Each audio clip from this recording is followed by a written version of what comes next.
Hello! Today, I will tell you about one of the most notorious criminal duos in the history of Chinese investigations. These two brothers carried out a series of thefts, murders, and other horrific crimes.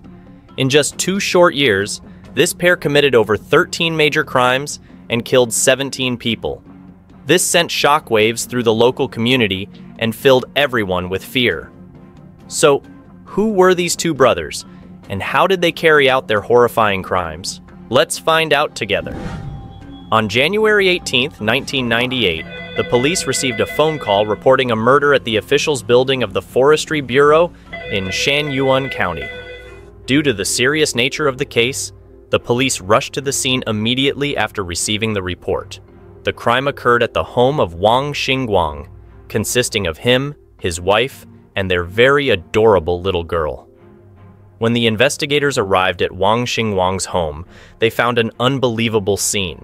The house was in shambles, Wang Xingguang had been strangled to death in the bedroom, and his wife and daughter lay motionless on the floor. After a thorough examination, the police discovered that all valuable items in the house had been stolen. On the last page of the child's notebook, the word Chang'an was written, and the house's lock showed signs of being forced open. The investigators looked into every social connection of Wang Xingguang's family, but unfortunately, all of them had alibis. Finally, the team of experts concluded that this was a typical robbery homicide. However, on September 4, 1998, another couple, Wu Yuankong and Zhang Jiali, was found dead in their shop. According to their friend Xia Zhu, they had been missing since September 2nd. On that day, Wu Yuankong had arranged to meet friends at the shop to go shopping at Wuyi Market in Shenyang. However, as the departure time approached, Wu Yuankong still hadn't shown up.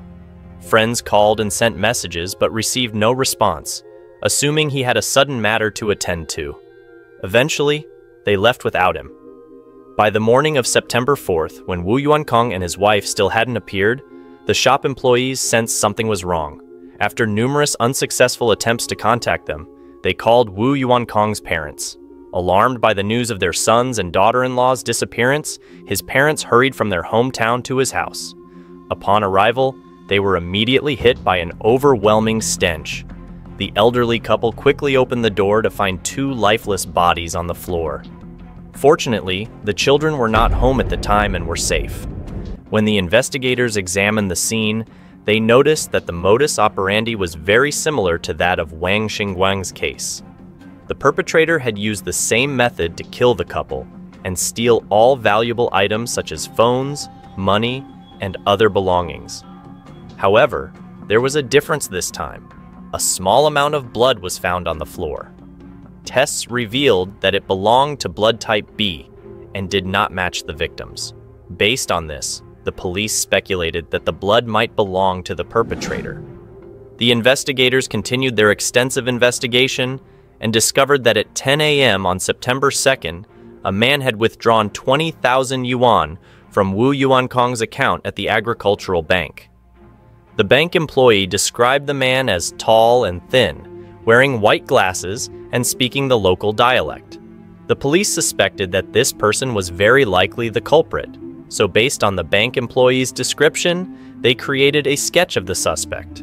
However, relying solely on such a sketch made finding the suspect extremely difficult, as the case had occurred some time ago, and the witness's memory might have been inaccurate. Therefore, the progress of these 2 serial murder cases was very slow. But what the police did not anticipate was that the criminals' actions did not stop there. Just 3 months later, the perpetrator fled to Nong'an County and committed another murder. A cadre in the district education department named Liu Huitian and her son were attacked. Over 2,000 yuan in cash and 2 savings books, with 220,000 and 40,000 yuan respectively, were stolen. After examining the scene, the police concluded that the method of this crime was identical to the previous 2 cases. Thus, they concluded that the culprit might be a group and decided to combine the 3 cases for investigation. Subsequently, although there was progress in all 3 cases, another unexpected crime occurred. On February 11, 1999, the police received information about another robbery and murder at the twin buildings in the alley of the mosque. Sun Lianghai and his 18-year-old son, Sun Deyu, were killed. Cash, savings books, and jewelry in the house were all taken. The reporter of this case was the family's younger son, Sun Dejun, who was luckily safe because he was at school at the time. When he returned home, he knocked on the door but received no response, so he quickly used a spare key to open the door and was shocked to find a horrifying scene. Sun Dejun saw his parents and brother lying unconscious in a pool of blood and brutally tortured. The boy immediately ran outside screaming, which alerted the neighbors, who quickly called the police. This was the fourth case committed by the criminals within a year, almost each time taking the lives of an entire family and causing devastating consequences. So far, 9 people had been killed and hundreds of millions had been stolen. Notably, the family's elder son, Sun Lianghai, was studying at the police academy and had been interning at the local police station. However, he too had been murdered by the criminals.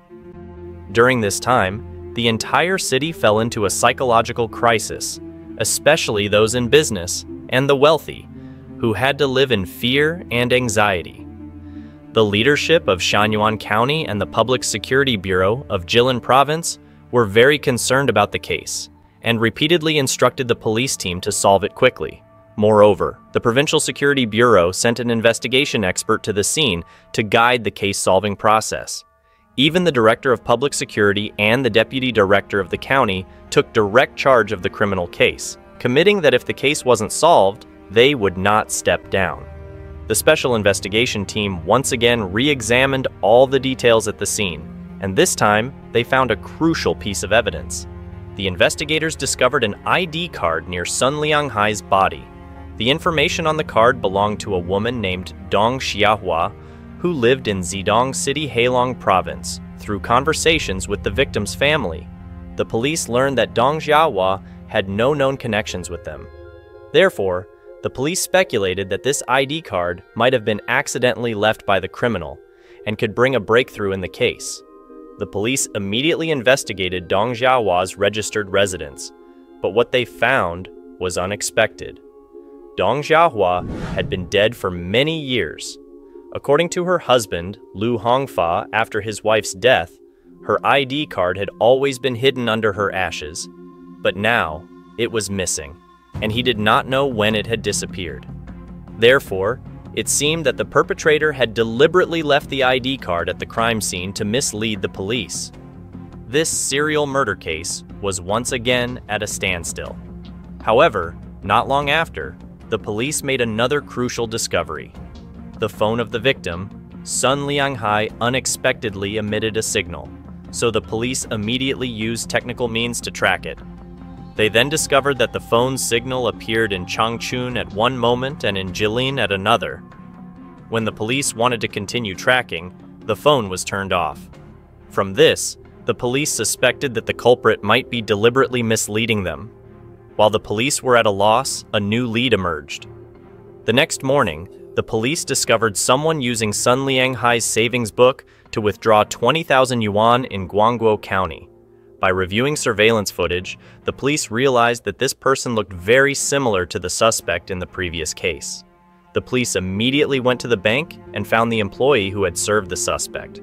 Based on the employee's description, the police recreated the image of the suspect and confirmed that he was a local resident and the same person as in the previous sketch. At that time, he might still be hiding nearby, as the police had concentrated a large force from Guangguo to Nong'an to carry out the manhunt. In the following 2 months, the police dismantled a criminal organization consisting of 19 gangs and arrested over 120 criminals. But unfortunately, none of these individuals were related to the serial murders. Could the culprit escape the law once again? On December 16th, 1999, another crime occurred in the office building of the Dongfang Real Estate Company in Guangguo County. The couple Wang Jiandan and their 5-year-old son were brutally killed. 4,000 yuan in cash, a mobile phone, and gold and silver jewelry were also stolen. During the inspection of the scene, the police found two blood-stained newspapers in the bathroom trash can. One was the China Petroleum News dated May 12th, and the other was the Workers' Daily dated June 8th, along with a phone number. Initially, this clue was not given much attention, but unexpectedly, it opened up a new aspect of the series of robbery-murder cases that had occurred over the past 2 years. The Wang Zhendan couple usually did not have the habit of reading newspapers, so these two newspapers were likely left by the culprit.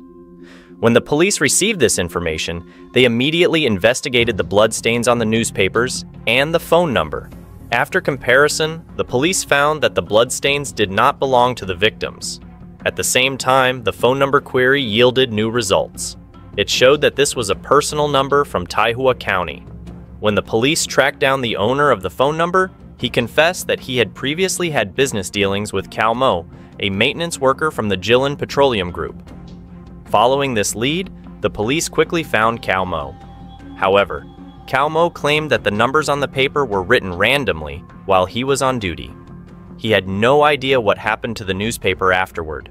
Therefore, the police speculated that another worker in the maintenance team might have taken the newspaper.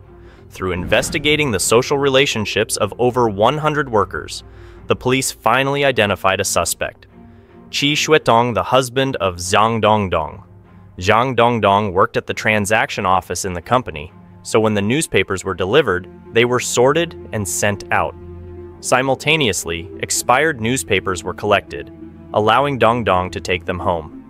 This indicated that Qi Shuetong frequently had access to newspapers.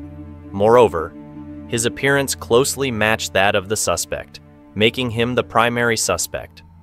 On January 7, 2006, the police summoned Qi Shuetong to the station.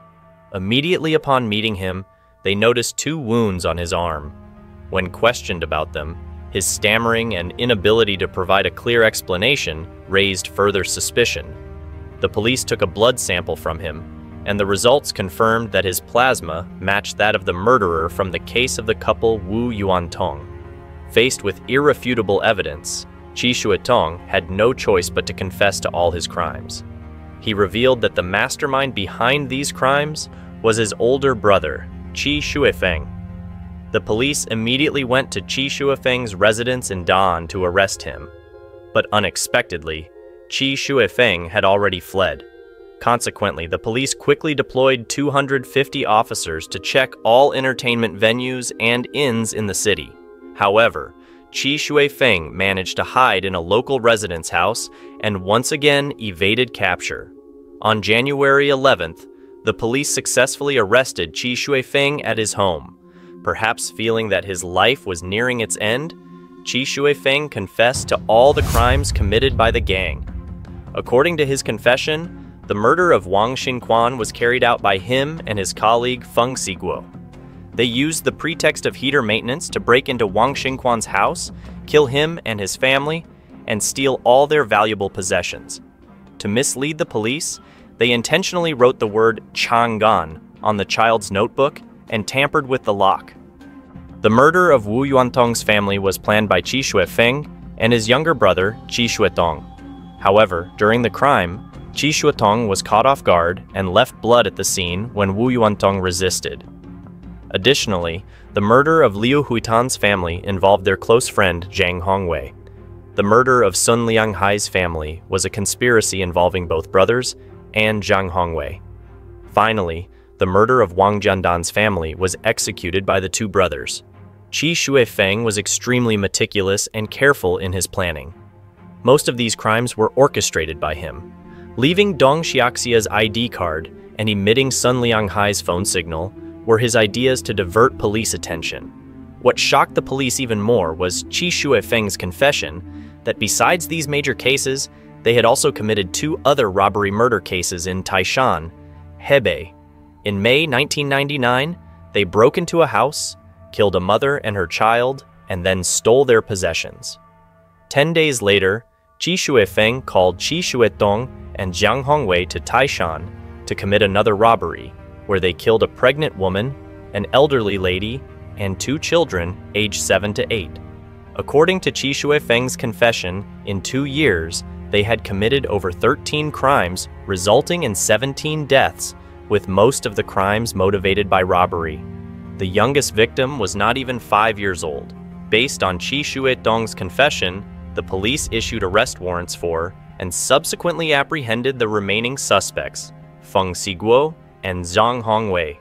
Ultimately, the serial murder case was solved, and all 4 individuals were sentenced to death.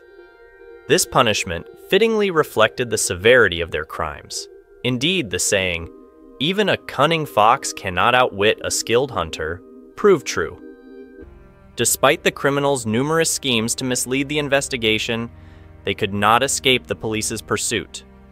Their deaths provided the greatest solace to the innocent victims who tragically lost their lives in this case.